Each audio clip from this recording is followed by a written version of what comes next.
天仪海思1号卫星捕获了杜鲁门号航母，北京3号卫星42秒钟扫描了美国旧金山。当世界对我们来讲越来越透明的时候，意味着什么？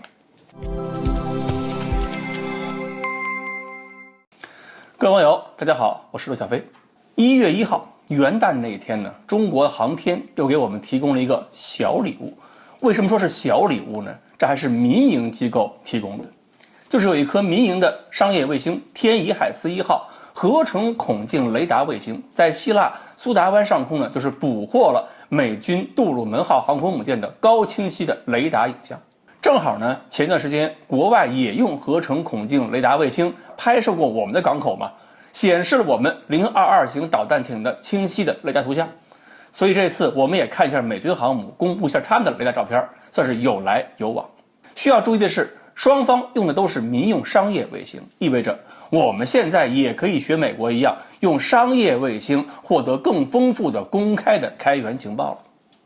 另外，前一天国外也发现我们另一颗商用卫星更值得关注，就是北京3号。这颗卫星呢，拍出照片来分辨率是 0.5 米，什么意思？就是一个像素代表 0.5 米，一个人如果身高是 1.5 米的话，就占画面上3个像素。在光学卫星照片里边看，这个清晰度已经很高了。而且它展示了一个快速的拍照能力，用了42秒钟就给旧金山整个拍了一个高清照片。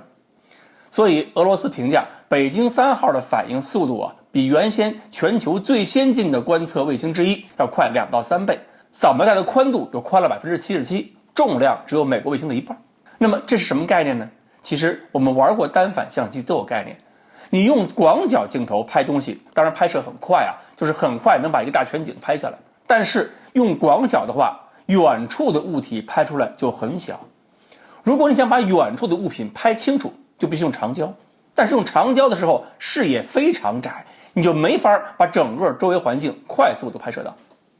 那么如果你的相机、你的镜头都特别好，你用广角拍完照片，然后经过放大还能不失真，还能把几百公里外的人拍出来，那你呢就可以做到对于大片区域进行快速，同时又是高清晰度的照相侦查，一次呢就把大范围普查和小范围的具体详查全都完成了。那么我们把2颗卫星合起来看，一个是合成孔径雷达卫星，一个是光学卫星，它们之间可以形成互补。比如说合成孔径雷达卫星用的是雷达嘛，可以穿透云雾遮挡。但是它怕什么呢？它怕电磁干扰，降低信噪比。就是电磁干扰造成信噪比严重降低的时候，这种卫星没法成像。而光学卫星呢，它是高清晰度成像的，怕云雾遮挡，怕光学伪装，但是它不怕电磁干扰。所以2种卫星配合工作就可以弥补双方的缺陷。对方要想躲避侦察，就需要多种伪装手段一起上，隐藏难度就增加了。民用商业卫星尚且如此，那么军用卫星拍摄清晰度和识别能力就可想而知。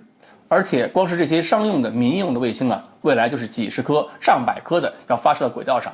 那么这么大的数量就保证了我们对某些敏感地区也可以进行高频率的重复访问。那么这些区域对我们来讲就基本上是连续保持透明了。